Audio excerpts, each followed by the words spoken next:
6 नहीं, मेरे ख्याल से 7 ही है, सही है।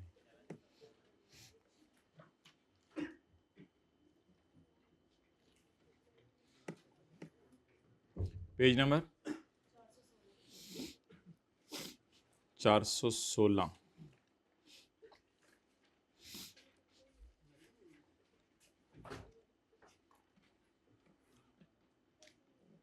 Sultan is working as electronic engineer with Ansari Electrical Company Limited.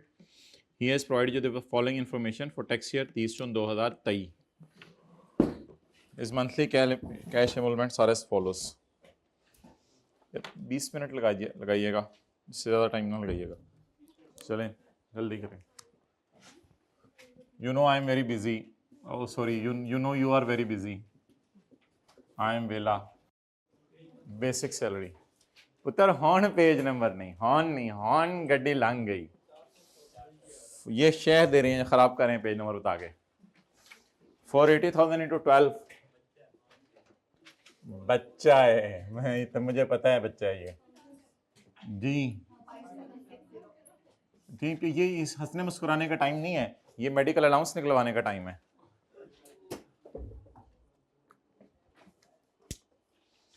खसियानी हंसी हंस के मत आया करें, मान जाया करें कि आप लेट हो गए हैं। अच्छा बताएं लॉजिक के ऊपर, अब मैं वो रूल नहीं खोल रहा कि मेडिकल अलाउंस भी और हॉस्पिटलाइजेशन भी हो, तो अगर हॉस्पिटलाइजेशन एज पर टर्म्स है, भाई ऊपर लिखा हुआ है आज, असल में ये लाइन तो तीनों के साथ मिल रही है, लेकिन हॉस्पिटलाइजेशन के साथ मिलानी है मैंने बस। हॉस्पिटलाइजेशन एज पर, तो हॉस्पिटलाइजेशन एज पर टर्म्स होने की वजह से जब माफ होगी तो फिर मेडिकल अलाउंस को भी 10% ऑफ बेसिक सैलरी तक माफ करें या उसको टैक्सेबल कर दें। तो छोटा सा करके लिख लेते हैं, इसको एग्जेम्प्ट कर देते हैं और इसको टैक्सेबल कर देते हैं। बाकी फिलहाल मैं ये लाइन पढ़ लूंगा जब टाइम आएगा, फिलहाल इसको टैक्सेबल करें। आइए आइए बैठिए, पीजिए लीजिए। मेडिकल अलाउंस सलोर क्या बोल रहे हो? अच्छा जी,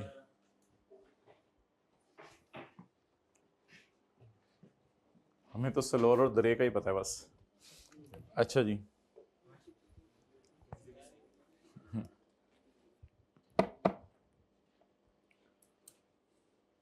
सलोर मेश दरे रोज, बस हमें तो ये चीजें पता है। ओके, यूटिलिटीज अलाउंस 55,000 इधर अब 12 660।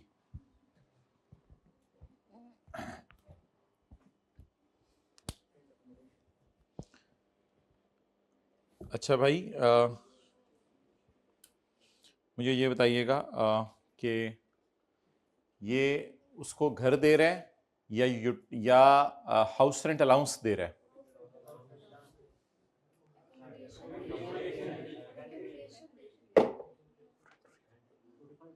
यार ये ना गलत है, ये मेरे ख्याल से उससे गलती हुई है। ऊपर फिर इसको कैश रिम्यूनरेशन नहीं लिखना चाहिए था, ये उससे गलती हुई है। इसको लिखना चाहिए था जहाँ फॉलोइंग बेनिफिट्स आर अवेलेबल।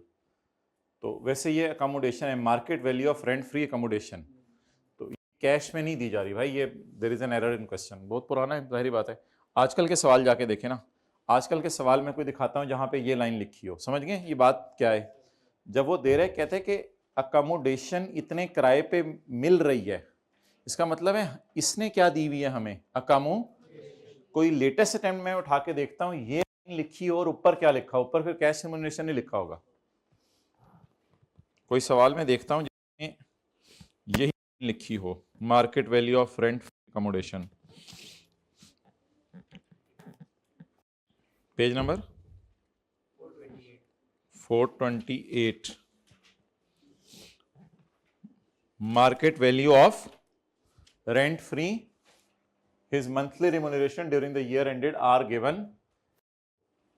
ये भी थोड़ा सा रिम्यूनरेशन का लफ्ज भी खतरनाक है, लेकिन आईकैप हमेशा अकोमोडेशन का मतलब ये ले रहा है कि वो उसको घर दे रहे, पैसे नहीं दे रहा, क्योंकि जब पैसे देगा ना तब वो लिखेगा हाउस रेंट अलाउंस। तो try to understand house rent allowance और रेंट फ्री अकोमोडेशन देने में क्या डिफरेंस है। हाउस रेंट अलाउंस होता है कि तुम्हें मैं घर नहीं दे रहा, लगा बंदा कैश दे रहा हूं। हाउस रेंट अलाउंस को सिंपली 12 से मल्टीप्लाई करना होता है अगर महीने का है। और जो अकोमोडेशन है उसमें फिर higher of 45% of basic salary या amount that would have been paid, और अगर amount that would have been paid given ना हो तो फिर फेयर मार्केट रेंट। जी माय डियर बताएं, वापस आ जाएं, इसको अकोमोडेशन ही लें, अकोमोडेशन ही दी हुई है, लिखा हुआ है उसने ऊपर, कैश को मैं इग्नोर कर रहा हूँ उसको। Market value of rent free accommodation. अच्छा जी, accommodation higher of 45% of basic salary या फेयर मार्केट रेंट बोलें 1000 multiplied by 12।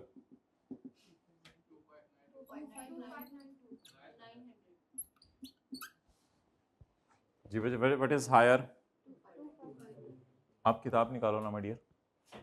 2592।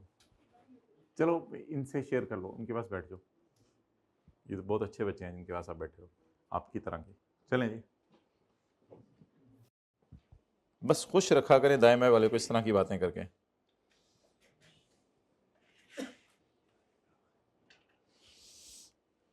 Okay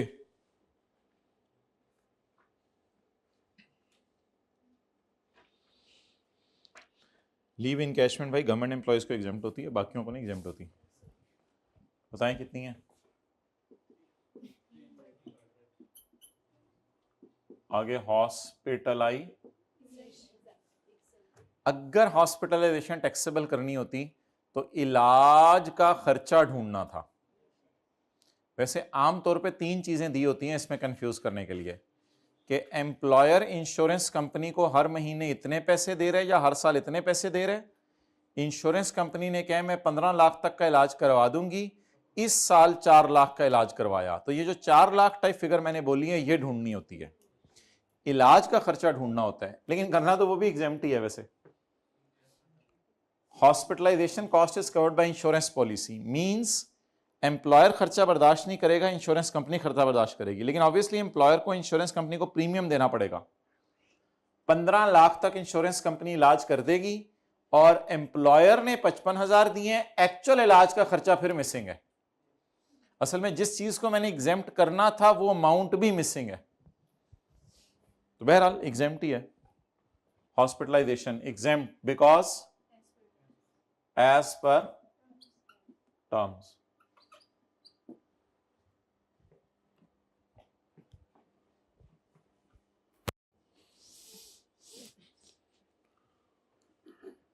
He is allowed to use his personal car for office. Employer ने गाड़ी नहीं दी हुई, इसके पास अपनी गाड़ी थी, शायद नौकरी करने से पहले इसने खरीदी हो, या सुल्तान की भी सुल्ताना होती है। He is allowed to use his personal car for office use. वो घर की गाड़ी दफ्तर के कामों में इस्तेमाल करता है। घर की गाड़ी का खर्चा 5,50,000 हुआ है, रनिंग एंड मेंटेनेंस, कोई मेंटेनेंस वगैरह, पंचर वगैरह, ट्यूनिंग वगैरह और रनिंग वगैरह, पेट्रोल का खर्चा, ये सारा 5,55,000 हुआ है। 15% घर के खर्चों से है। रीइंबर्स एम्प्लॉयर ने 5.5 लाख कर दिया उसको। आप बता दें कितनी रीइंबर्समेंट ऑफिशियल ड्यूटी के लिए है? 85%। लेकिन उससे तो एम्प्लॉय को कोई फायदा नहीं हुआ, लेकिन वो 5.5 लाख का 15% जो पेट्रोल इसने अपनी जेब से डलवाना था, ये किसकी जेब से डल गया?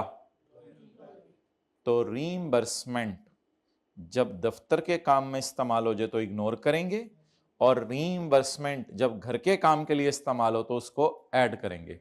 बताएं 5.5 लाख का कितने % पेट्रोल आपने घर की सैर में, घर वालों के साथ सैर में जाया किया? इसमें ना एक रूल इस तरह लिख लें, reimbursement not for office, not for office वाली बताया करें, नॉट फॉर ऑफिस वाली 15%, 15%, नॉट फॉर ऑफिस वाली 85%, तो not for office 550,000 multiplied by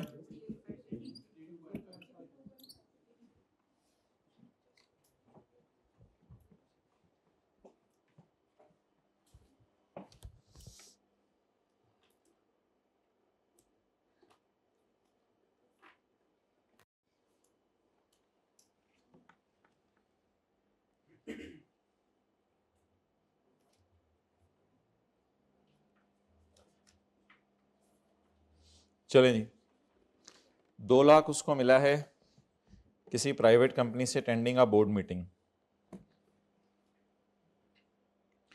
भाई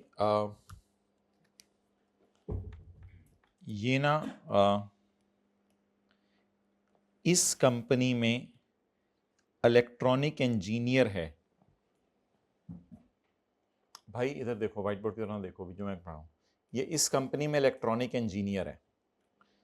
अगर ये इस कंपनी में डायरेक्टर होता तो बोर्ड मीटिंग की फीस भाई घर लेके जाते हैं लोग, ये बेनिफिट होता है, ये सैलरी में जाता। बीना सिकंदर वाले सवाल में बोर्ड मीटिंग की फीस हम लेके गए थे, क्वेश्चन नंबर 14 है।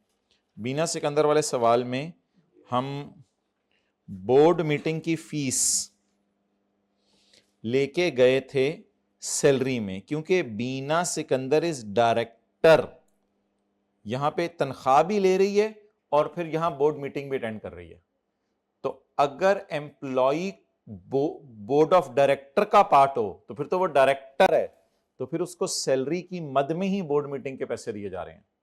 लेकिन अब ये सिर्फ प्राइवेट कंपनी का डायरेक्टर है, वहां नौकरी नहीं करता, तो इसको फिर बेहतर है कि ले जाएं अदर सोर्स में। लेकिन इसको घर में कंपेयर कर लीजिएगा क्वेश्चन नंबर 14 से, वहां ऑब्वियसली सैलरी में जाना था, क्योंकि उधर ये डायरेक्टर थी और इधर ये इलेक्ट्रॉनिक इंजीनियर है।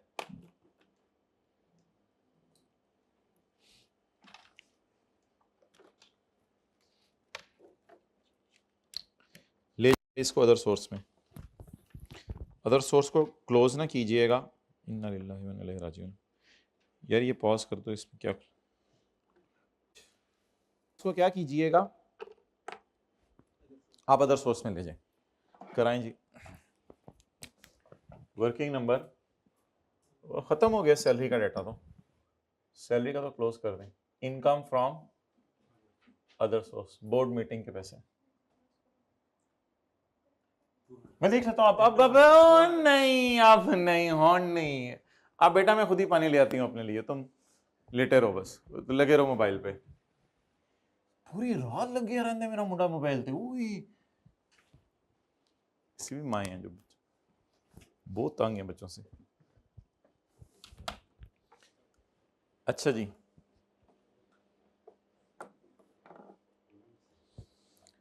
अलम sum of 12 lakh was received as author of literary work, Sultan took 3 years to complete. अगर किताब लिखने पे 24 महीने से ज़्यादा लगें तो आपके पास ऑप्शन है कि इसको 3 साल में इनकम में डाल दें।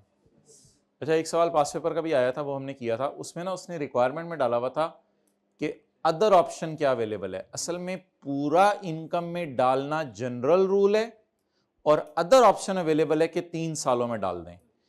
लेकिन उस सवाल में ना रिक्वायरमेंट में, अगली रिक्वायरमेंट में पूछा हुआ था अदर ऑप्शन क्या है, इसलिए उसमें मैंने कहा था, पास पेपर का सवाल था कि बेहतर है फिर पहले आप पूरे को इनकम में डाल दें ताकि अदर ऑप्शन में वो डिस्कस कर लें। मेन ऑप्शन ये है कि पूरे को इनकम में डालें। लेकिन इधर मैं आपको ये मशवरा दूंगा, इधर सवाल में और कोई रिक्वायरमेंट नहीं है, तो बेहतर है दोनों में से फिजिबल चीज करें जो फिजिबल है। फिजिबल क्या है, फौरन इनकम में डाल दें या आहिस्ता आहिस्ता? नहीं, आहिस्ता आहिस्ता से फायदा होगा ना, जनरल रूल फौरन ही है, आहिस्ता आहिस्ता से फायदा होगा। आहिस्ता आहिस्ता ऑप्शन है, आहिस्ता आहिस्ता ऑप्शन है, जनरल रूल नहीं है। देखें क्या लिखा हुआ है ऑथर के साथ,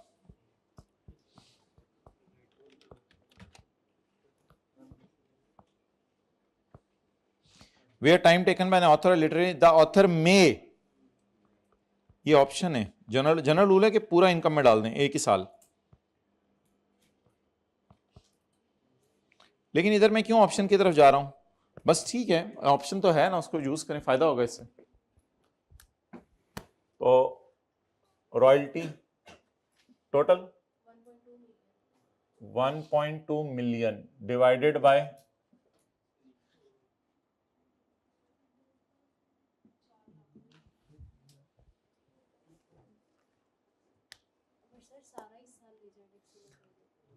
ले जाएं, कोई ऐसा मसला नहीं। लेकिन मेरे ख्याल से प्रोविजन इसलिए डाली होगी, ये ऑप्शन देखना चाह रहा होगा बच्चों को आती है या नहीं, मेरे ख्याल से तो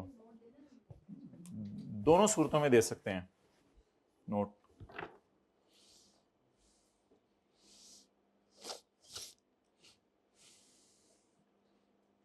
okay my dear,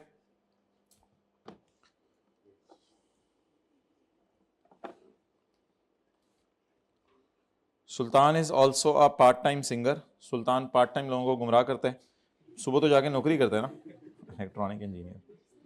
and owns a studio, उसके लिए पूरा इसने एक स्टूडियो बनाया हुआ है। ही सोल्ड द बिल्डिंग, जिसमें स्टूडियो की चीज़ें पड़ी हुई थी, उसने 10 मिलियन की बिल्डिंग बेच दी। एंड शिफ्टेड हिज मौसीकी के आलात to new building which he purchase for 74.82 million. He received 25 lakh रुपया from his father in cash as loan to pay for his. इसको तो अदर सोर्स में डाले ना, अभी स्टूडियो की स्टोरी तो बीच में चल रही है। लोन कैश में नहीं लेना चाहिए, लोन कैश में नहीं लेना चाहिए। अब्बू ने कहा इस गुमराही में मैं आपका साथ दूंगा, 25 लाख मेरी तरफ से डालो। वो जिस सवाल का मैं तो तर्जमा कर रहा हूँ, मेरे में देख रहे हो। अच्छा जी,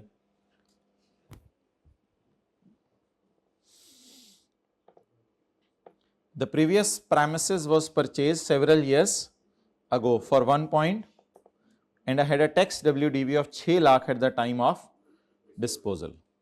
Very simple, पुरानी बिल्डिंग बिक रही है और नई बिल्डिंग खरीद रहे हैं। The net income from the studio is 9,90,000, तो ये नेट प्रॉफिट हो गया। The expenses include salaries of 2 workers, 2 worker भी हमने रखे हुए हैं, 25,000 और 36,000 दिन को दे रहे हैं, और बिजली का बिल भी हमने दिया है। All expenses were paid in cash, और सारे ही खर्चे हमने कैश में पे किए हैं। ही वाना कार, ये तो फिर अलग चीज़ शुरू हो गई है मेरे ख्याल से। अब ये दोनों एडजस्टमेंट एक हैं, ई और एफ, इनको इकट्ठा चलाते हैं। तो ई और एफ को अब आप इकट्ठा चलाएं और मुझे ये बताएं कि सवाल के अंदर बिजनेस इनकम सॉल्व करने के लिए पार्ट टाइम कर रहे हो उससे कोई फ़र्क नहीं पड़ता कि ये अदर सोर्स में डालें, वन ऑफ एडवेंचर भी बिजनेस ही होता है। तो इसलिए आप इसको अदर सोर्स में डालें या बिजनेस में डालें, बिजनेस में। वैसे भी जब वो डेप्रिसिएशंस वगैरह दे रहे हैं ना कि टैक्स WDV इतनी है, डिडक्शन इतनी है, तो अदर सोर्स में डिडक्शन चार्ज करने की इजाजत ही नहीं है अनलेस कि आप प्लांट एंड मशीनरी को लैंड एंड बिल्डिंग साथ किराए पे दें। तो टैक्स WDVs आ जाना भी इस चीज का सबूत है कि वो बिजनेस में डलवाना चाह रहा है।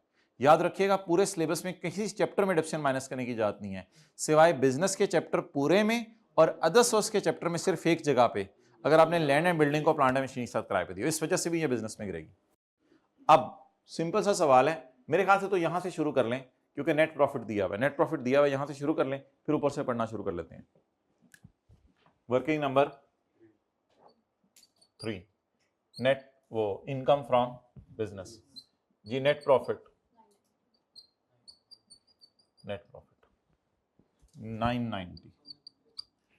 अब आपकी मर्जी है सेल से शुरू करूं या प्रॉफिट से शुरू करूं, जहां मर्जी से आप करा दें, कर ही नहीं सकते सेल से शुरू, अवेलेबल ही नहीं है सेल, अवेलेबल ही नहीं है सेल।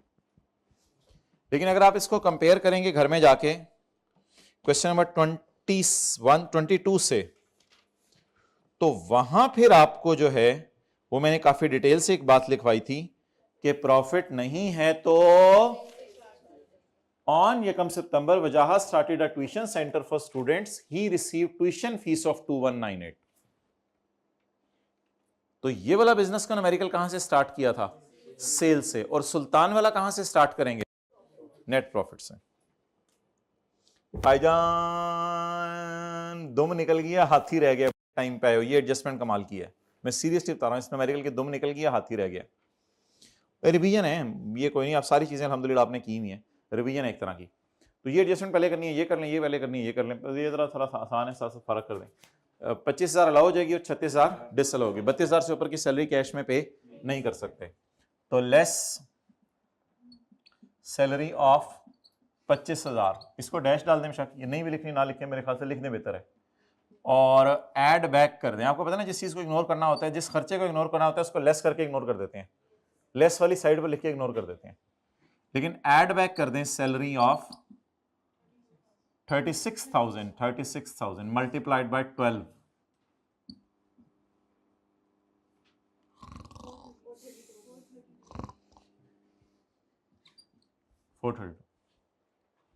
ओहो, बिजली के बिल भी कैश में पे किए, वो भी ऐड करवाएं, कर सकते हैं। फिर क्या करें, लेस लिख के दोबारा माइनस कर दें, लेस लिख के इग्नोर कर दें। इधर वो जरूरी उस तरह नहीं होता सेल्स टैक्स की तरह के फिगर्स भी लिखें साथ साथ, सेल्स टैक्स में हम फिगर्स भी लिखते थे साथ साथ।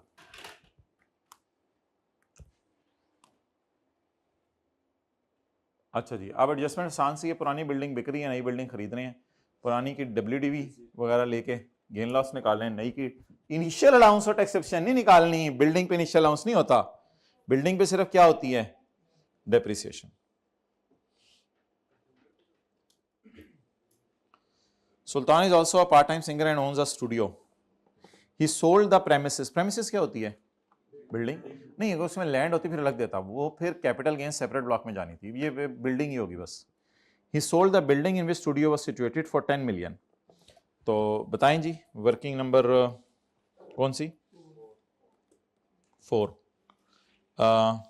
टैक्स गेन लॉस ऑन, बोले बोले बोले my dear, on disposal. Tax gain loss on disposal. He sold the premises in which studio was situated for 10 million. अभी नोट कर लीजिएगा। And shifted his new premises which he purchased for 74.82 million. इसके ऊपर मैं इंशाल्लाह depreciation निकाल लूंगा। अगर आप चाहते हैं तो मैं बस एक सेकंड में इसको फारिग कर देता हूँ उधर जाके। इस पे साथ ही इसके लिए वर्किंग खोलने की जरूरत नहीं है। बिल्डिंग के लिए 10, कंप्यूटर के लिए 30, बाकी सबके लिए 15%।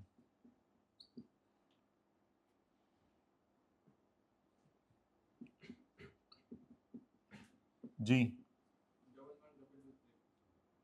नहीं माय डियर, 7 है ना, वो 10% है ना, 7482। एक्सेलेंट, 7482। नई की कॉस्ट माइनस करें या नई की टैक्स डेप्रिसिएशन? जो पुरानी बिकती है उसका गेन लॉस डालना न्यूमेरिकल में नहीं भूलना, जो नई खरीदते हैं उसका डेप्रिसिएशन इनिशियल अलाउंस वगैरह डालना नहीं भूलना। इनिशियल अलाउंस तो आना नहीं क्योंकि ये बिल्डिंग है।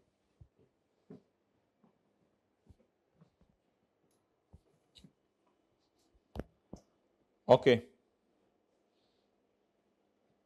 The previous premises were purchase several years ago for 1.4 million. Cost कितनी है, 1.4 million. And tax WDV of 6 lakh at the time of.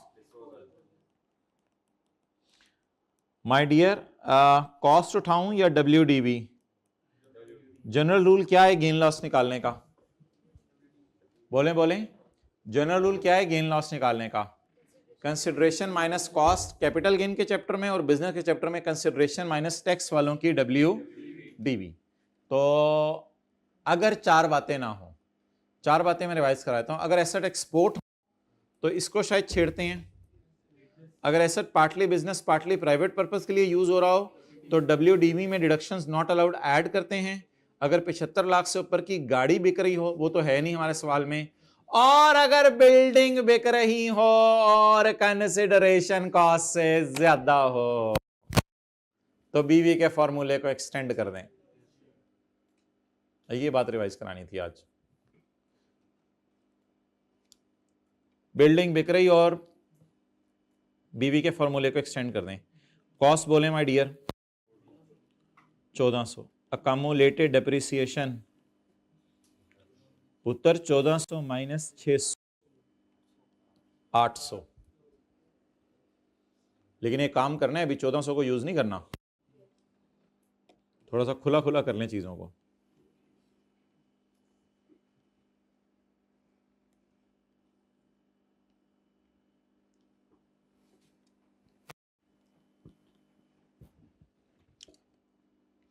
Where consideration on disposal of building exceed the cost, the consideration shall be treated as cost। इसको काटें, इसको काट के 10,000 करें my dear.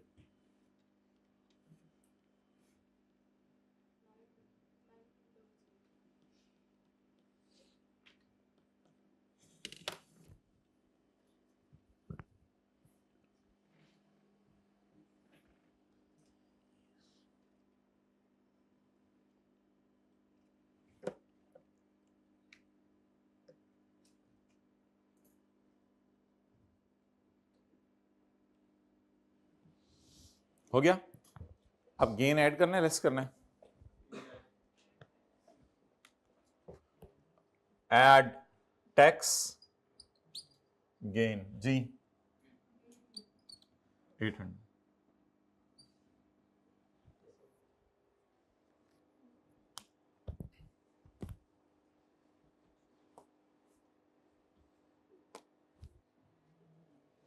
Over.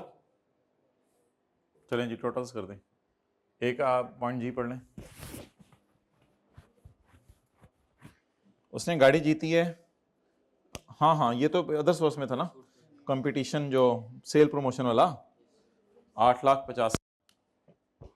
इसको पाएं इधर, किधर पाना है, अदर सोर्स में। गाड़ी जीती है और अगर एम्प्लॉयर से मिली होती तो सैलरी में।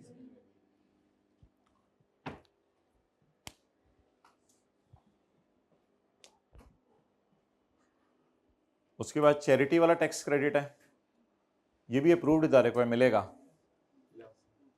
और ये अप्रूव्ड पेंशन फंड वाला टैक्स क्रेडिट है, ये आप लोगों ने घर में जाके खुद ही देनी है। मैं इंशाल्लाह 2-3 मिनट में क्लास फ्री करूँ। टोटल्स करा दें।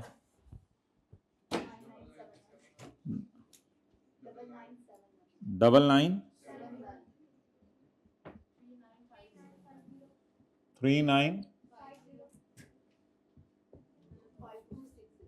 नहीं 5260 नेगेटिव बोलें, 5260।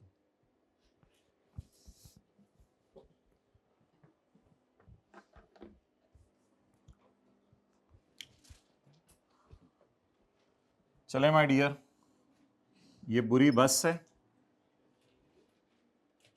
और ये अच्छी बस है और ये अच्छी सवारी है। तो ज़ाहिर बात है, अब न्यूमेरिकल्स लॉसेस के तो हैं, अब लॉसेस पढ़ लिया है, अब तो ये ज़रा प्रॉपर तरीके से चलें। वो बता दें फेस पे क्या जाएगा, बता देना बस, क्या ख़त्म हो गया फेस, अब क्या, और सैलरी तो बाहर आ जाएगा ना 99, क्योंकि ये बुरी बात है। सैलरी के प्रॉफिट में से रूल 1 किसी और हेड का लॉस माइनस, लेकिन अदर सोर्स के प्रॉफिट में से बिजनेस नॉन स्पेकुलेशन का लॉस माइनस हो तो फिर अदर सोर्स को अंदर रखें,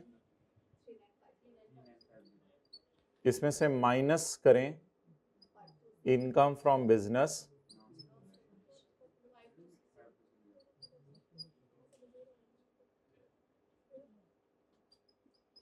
बाकी इंशाल्लाह अगले 6 साल तक कैरी फॉरवर्ड हो जाएगा। पता नहीं कौन सा साल है, 2023 2029 तक कैरी फॉरवर्ड हो जाएगा, इन दोनों का डिफरेंस।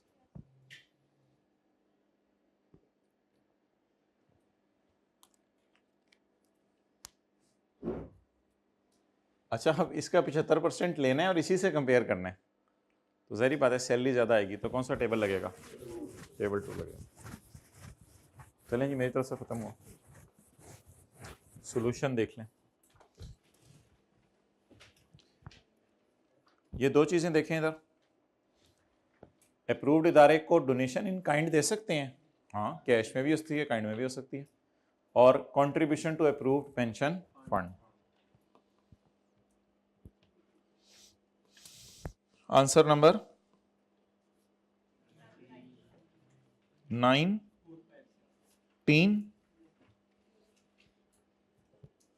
देखें जी, 9970 3950 माइनस 5260, यही आ गया, ये टैक्स आ गया। पहले किसका टैक्स माफ कर दें, सेक्शन 61 और फिर सेक्शन 63 का, और कैरी फॉरवर्ड कर लें लॉस। बस एक थोड़ा सा एतराज़ है मुझे इस सवाल पर, वो मैं आपसे भी शेयर कर लेता हूँ। नहीं वो वाला नहीं,